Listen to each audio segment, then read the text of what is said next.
All right, everybody. All right, you heard the line. You knew it was coming, so we got that out of the way. Let's get to the video now.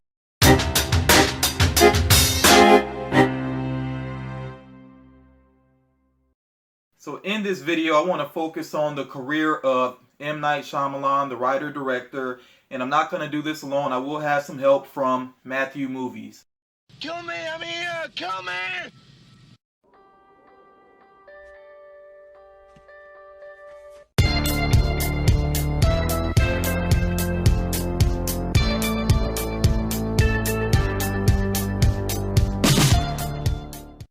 The way this video is going to work is I'm going to let Matthew Movies talk about M. Night Shyamalan, his strengths and weaknesses, mainly as a writer.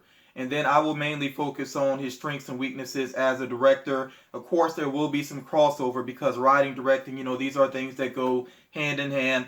And then we each, at the end of this video, will talk about where we want to see his career go in the future. So like I said, we're going to start things off here with Matthew Movies, mainly focusing on M. Night Shyamalan as a writer. Hey everybody, this is my thoughts on M. Night Shyamalan as a writer. I think the guy has some clear strengths and some clear weaknesses. I think as far as the weaknesses go, I think his biggest one is inconsistency.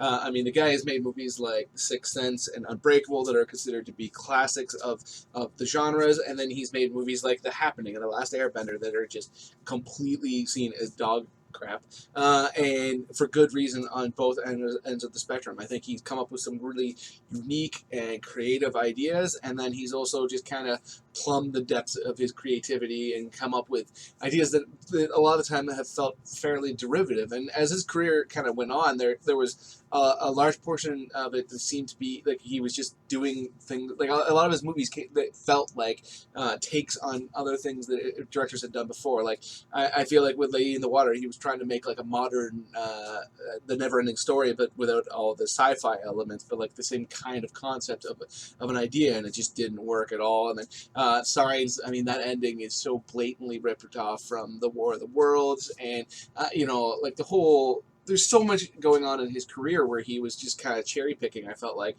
and I do think that it seems pretty obvious that he is a big fan of film, and so I definitely don't think that it's a coincidence that these ideas were kind of pulled out from, are very similar to things you've seen in other movies. And I think when he's kind of been on a bit of an upswing lately. I know a lot of people loved The Visit. I personally didn't, but at least you could look at The Visit as being something of a unique experience, and then Split was definitely a much more unique film. And I think now that he's getting back to more creative ideas, I think that's in his wheelhouse. I feel like he went through a period where maybe he wasn't able to get his ideas across as well in films, because I think he lost the power in Hollywood to really skip through a lot of the process that filmmakers go through. They really dumb down their scripts and their ideas. And I think as a result, he kind of had to go much more of a kind of cookie cutter perspective. And that's why now that he's making these really low budget movies, with the last two both costing very little money, I believe like the last, The Visit had a budget of $5 million, and Split had a budget of $9 million. And I think once he has that much smaller budget, he's able to get back to telling the types of stories that are more interesting and creative. And I think that's where he needs to stay. And I think he needs to make sure that he doesn't try to be like everybody else. I also think at times he doesn't think enough of his audience. I mean, like the moment in The Happening where the guy goes off on the long diatribe about hot dogs is so mind-bogglingly stupid, and the idea that he thought that would work in the movie and that he didn't cut that, to me is just mind. Like he clearly thought he'd come up with some like great idea that people could be like, hot dogs, you say? Oh, well, that's a good point he's got there. And it's just such a stupid scene. We're packing hot dogs for the road. You know, hot dogs get a bad rap. They got a cool shape, they got protein. You like hot dogs, right? Some of the endings as his films progressed, like the twists were so predictable in points. Like The Happening, the way that movie ends, and what ends up being behind everything. Like, it's so awful, but it's also so blatantly obvious. I felt the same way about The Village. I thought had a pretty predictable ending. Lady in the Water. A lot of these movies just really felt very predictable. And then I think the epitome of him not thinking enough of his audience is After Earth, where there's so much inconsistency in that story, and there's so many parts of it that just make no logical sense. There's so many holes, and I think he just was like, "Ooh, it'll be Will Smith and have these cool visuals, so people will forgive them." And clearly, that wasn't the case. And then I think his final weakness as a writer is the one that a lot of people talk about: his over reliance on twists. I mean, when you go and see an M. Night Shyamalan movie, you are if you're an audience member who is a fan, like not even a fan, but somebody who's followed his career, that you're gonna be probably the entire time being like, "Oh, what's the twist on this one gonna be?" Because the guy just goes to that twist way too often, and when you do it every time, it's so much more difficult to surprise people. And he pulled it off. I think with Split, I did not see the twist ending there coming, and that, but I think that's an exception. Like the twist in The Visit, the entire time I was watching that movie, I can't say that I specifically knew exactly what was going to happen, but the entire time I was just like waiting for it to come. And so when it did come, it was like I had like a momentary feeling from it, but overall I was just like, "Ugh." I think as far as his strengths go, I would say his biggest is his ambition over his career. I mean, if you think about it, the guy has really tried to tell some interesting stories. I mean, there are definitely, like I said, there's definitely some that I wouldn't say like, but like when you think of a movie like Unbreakable, the fact that he was able to put that movie together and come up and have the confidence to write a movie like that is both a superhero movie, but not and like a superhero movie in a way that is completely unique from any other that we've seen, especially when that genre was really starting to take off. I think that was very ambitious, and I applaud him for that.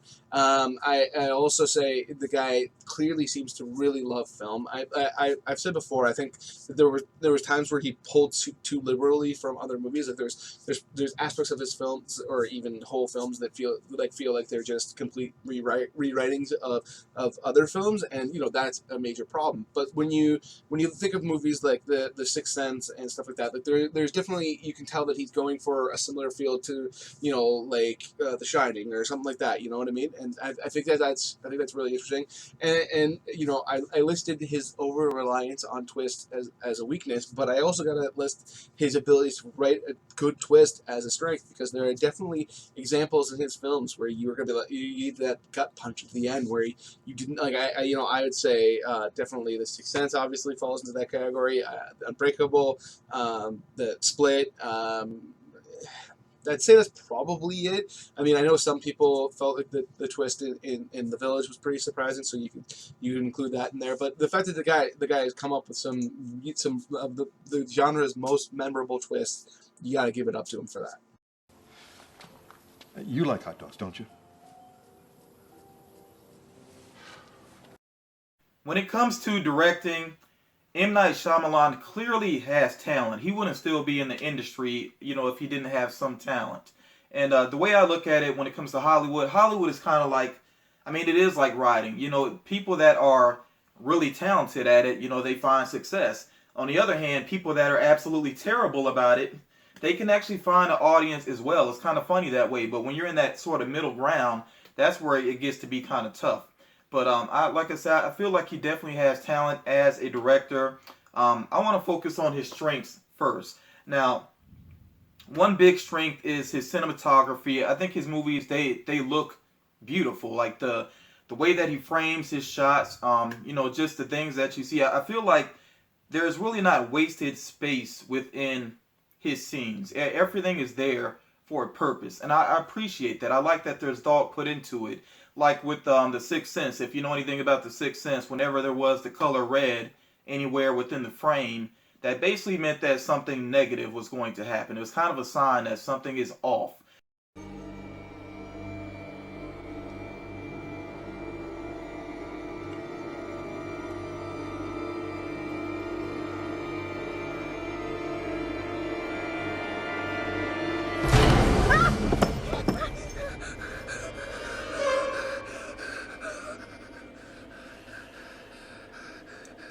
that was, a sign that something was going to happen there. So, and speaking of signs, Signs is another movie, just great cinematography, everything the way that it looked. I love the news footage of that revealed the alien, like the first time them actually seeing it.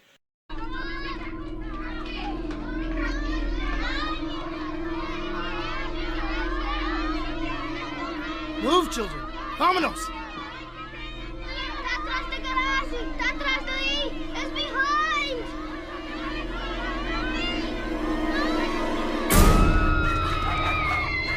Oh! And in most movies, like most science fiction movies, that would have been very throwaway. To show an alien is really not a big deal, but for him to actually make that something that just made your heart kind of race or made you kind of freeze up for a moment, there's definitely talent there. And some other strengths that he had, and I do have some notes here that I'm going to refer to. I would say his camera movement as well. I like that he knows when to just let the camera stay still. There are some directors that feel like they're not doing their job if the camera's not moving, but sometimes you got to know when to just let it stay still. So I think he's good about that. He knows when to do his tracking shots. He also knows when to go handheld with it. For example, there's a great scene, and it really starts off the movie Unbreakable, where there's this child watching in between the seats on the train. There's a child watching Bruce Willis basically try to hit on this woman. Like, you even see the child like kind of looking down and seeing him like slide off his wedding ring. So that I really love that scene. To me, it just really set up that was going to be a good movie. So yeah, his camera movement I think is impeccable. He does a great job with that. Something else that he's really good at when it comes to directing is he knows when to use a close-up, and he somehow because it's like really extreme close-ups can be uncomfortable, and sometimes that's the purpose of them. They're meant to be unsettling, and he does a great job with that. He knows when to use close-ups for the most part. There's every once in a while, like in The Happening, there were some close-ups there with Mark Wahlberg that just didn't really work, but that movie as a whole just didn't work. And when I think about that, and this will kind of move me into the weaknesses there. Him as a writer, if it doesn't work on the page, there's only so much he can do as a director. And yes, I know he's playing both roles there, but it still holds true. If it's not on the page, there's only so much he can do as a director. So when you think about The Happening, there are some scenes that are well directed, but the dialogue is terrible. And I have a theory as well that with the acting, I mean, it's definitely one of Mark Wahlberg's worst. But I think he had kind of given up because he saw that this just wasn't going to be a good movie.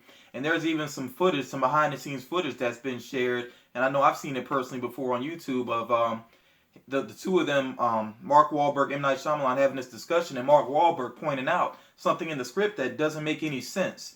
And yet Shyamalan just kind of like having that attitude, like just smiling and laughing, like saying, we're going to do it anyway. We're doing it this way. And it's like, because he didn't listen, I feel like Mark Wahlberg kind of checked out. And I feel like maybe some of the other actors checked out as well because they just realized this wasn't going to work. So yeah, like I said, if it's not on the page, there's only so much he can do as a director. And especially in The Happening, when you have a scene that's supposed to be like horrifying, but you have people running away literally from the wind, is not going to be good. It's just, I don't know any director that could pull that off and make it interesting. There's nothing interesting about people running away from the wind. It just doesn't work. Let's just break up into groups.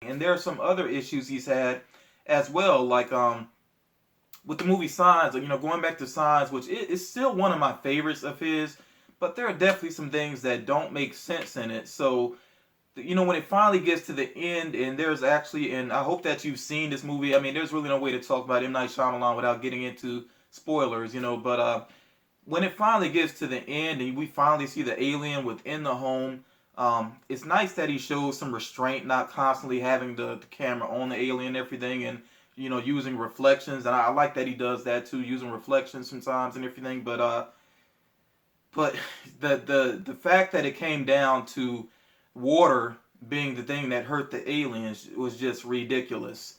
You know, and I know a lot of people know what's wrong about that, but let me still point it out if you're not in the know.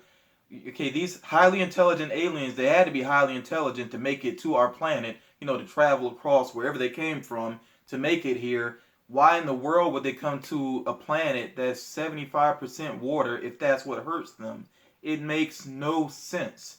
It's just like, how could a writer miss that? And even with the happening, the whole concept, this idea of plants killing us, you know, by spreading these I don't know, pheromones, whatever it is, spreading something in the air that would get people to harm themselves. Again, it's somewhat of an interesting idea, but he, like, visually, what did that leave him as a director? He didn't leave himself much to work with, so he kind of set himself up for failure there with the writing. And there's been some of his other movies I kind of checked out on, like Lady in the Water. I saw a little bit of it. I just couldn't make it through it. It did nothing for me. The Village, I felt, was very disappointing because it was all about setting up that twist. And he gave himself a cameo. I talked before about him using reflections. He gave himself somewhat of a clever cameo in that because you only see him through a reflection in glass towards the end. But at the same time, I'll say this is another fault of him as a director, putting himself in his movies. Now, a lot of directors do this, but it doesn't always work. You know, Tarantino has put himself into movies, and sometimes he's been entertaining, but no, I don't think anybody's going to call Tarantino like a great actor. You know, there's been times when it's been kind of rough as well. And something else that I would say that he has in common with Tarantino, and this kind of goes along with being a writer and a director, is I think he looks at all of his words as being precious, and you can't really be that way as a director. You got to know when to make cuts. So I feel like there have been times in his movies where he left scenes in when they easily could have been cut. They didn't affect the plot, but he's being very self-indulgent. So like I said, he kind of has it in common with Tarantino, and I love Tarantino's movies. I really like Tarantino's body of work overall, but like I said, you know, both him and M. Night Shyamalan, I think they both can be kind of self-indulgent with their dialogue and think that everything is precious. So there really are some scenes in different M. Night Shyamalan movies where he could have cut them out, you know, and saved some time there. But, you know, I will say that with Split, I think he did a great job there with the directing. The directing is thorough all the way through. I was very engaged, very into that movie. Great close-ups throughout it.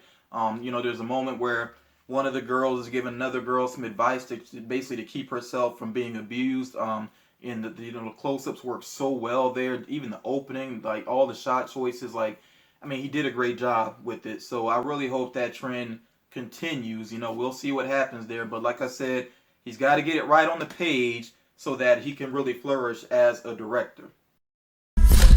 Aren't you the clever one? An individual with multiple personalities can change their body chemistry with their thoughts. Someone's coming for you. Who's coming? The beast. When it comes to where I'd like to see M. Night Shyamalan's career go, I mean, one of the things I think would be really advantageous is I know that there are people that seem to have really enjoyed The Visit and enjoyed some of his dalliances with adding a little bit of humor to his films, like Devil. It's a movie he didn't direct, but he wrote and produced, and that movie got a lot more praise, and there's definitely, like, it's not an outright comedy. None of his movies are outright comedies, but there's a bit more of a lightness to it, and I personally would like to see him kind of get away from that. I was not a big fan of The Visit because I don't think that movie knew what it wanted to be. And don't get me wrong, there are lots of movies that bend genres like that, but for me, it just didn't work in that movie. And then one of the other things I'd really like I really think would be interesting is, one, I'd like to see him make a movie that either he co-writes with somebody or he just works off of another person's script. Because I think one of the problems with his career has been not only just his lack of confidence, but I also think at various points he's kind of run out of ideas. And like anybody, he has a career, and I don't think he wants to step away for an extended period of time. So when he doesn't have a good idea, he starts coming up with these ramshackle concepts that just don't land with anybody. And I feel like if he doesn't have an idea that is, you know, lighting his world on fire and that he feels really passionate about, then maybe look around and see if there's another script instead of just kind of throwing something together in order to keep working. Because I do really feel like that there is a very discernible difference between the movies that he felt passionate about and the movies that he didn't. And you know, it's not like he's coming out and saying he didn't feel passionate about this movie or whatever. But I really feel like there's a passion behind all the movies that of his that have hit at least on some level, and then a lot of the ones that haven't, they felt much more sterile and cold and by the numbers. And I feel like that a lot of that has to do with passion. I'd really like to see him really stay with the low budget concept that he's been doing lately. I think that you know, the trappings of the big budget films were part of the reason why he wasn't as successful. And then finally, I saw Split. I really enjoyed Split. I really want to see what comes next, especially after the ending. So I'm not going to say anything more than that because I don't want to give anything away, but I would love to see him do more than that. As far as the future of M. Night Shyamalan's career, you know, I agree with Matthew movies. Definitely, I want to see where things go with Unbreakable. What happens with Bruce Willis's character. Especially at this point, and people that are in the know, if you're in the know, you're in the know basically, and you know why there is so much hype about that. So yeah, I really hope to see that happen soon. It's been way too long. There should have been, you know, a sequel to Unbreakable years ago, really. So I'm really looking forward to that. I really hope that Samuel L. Jackson's character, Mr. Glass, is brought into the mix. That would be just phenomenal. Now, other than that, I think M. Night Shyamalan maybe should step out of his comfort zone some. I mean, he doesn't have to write everything that he does. For example, Spike Lee, I think Spike Lee's career has kind of nosedived. I used to be a big fan of his. It's been so long since he did a movie that I really liked. But the last two movies that he did that I really was a fan of were Inside Man and The 25th Hour. He didn't write either one of those, but he did a great job directing them. I think M. Night Shyamalan could be the same way. You know, sometimes he may need to work with other people's writing and just do a phenomenal job with them. You know, so I don't think he has to write everything that he does. And also, you know, even though Split had a great twist, he needs to get past that hump. Like, I think he's allowed that to hold him back, and like he feels like that's what it's all about. And if there's not a twist, people are going to be unsatisfied. And yeah, maybe there will be some people like that, but you know, at the same time, those are the same people that complain about there always being a twist. So he shouldn't really focus on that, because some people are just going to complain regardless. He needs to make sure that he's telling great stories. So like I said, you know, again, I hope that he will be open to doing you know, doing scripts based that other people have written, working with those. And I really want to see him mix up genres as well, and work with some more original ideas. And I know that when we say original ideas, you know, there really aren't too many new ideas. I mean, even Sixth Sense is basically that's not a new idea. That plot is that twist, I should say, is nothing new. There's a Twilight Zone episode called The Hitchhiker that has the same twist. You know, and if you watch enough Twilight Zone, then you know there aren't too many new ideas out there, because, you know, people basically have to work with these older ideas and make them interesting, kind of update them. So, yeah, I think he needs to keep that in mind. And then also, I want to see him cross genres, like I said, not always stick to sci-fi. That kind of, I think he seems to feel that that's his wheelhouse, but he can go beyond that. You know, I'd like to see him maybe do like a crime thriller or something. As a matter of fact, he could do a great job with that, because he has that kind of slow, deliberate style, and he can add so much tension to a crime thriller. So that would be phenomenal, in my opinion. So yeah, I definitely want to hear your thoughts. What do you think about M. Night Shyamalan's career? What do you think are the high points? What do you think are the low points? I want to thank Matthew Movies for collaborating with me once again. You know, this was, I really do like doing these videos. Eventually, he and I got to get it worked out where we can actually have a discussion in a video. That's something we want to work on. But yeah, like I said, let me know what you think about M. Night Shyamalan's career. Also, if you've seen the movie Split, I definitely want to hear your thoughts as well. And, you know, I said before, it's kind of hard to avoid spoilers. And I feel like if you want to see Split, you've probably seen it by now. So I'm going to say speak freely. You know, speak freely down in the comments, and let's really have a good discussion about that. Again, thank you all for watching, and you all take care. Till next time. The world will understand now. The beast is real.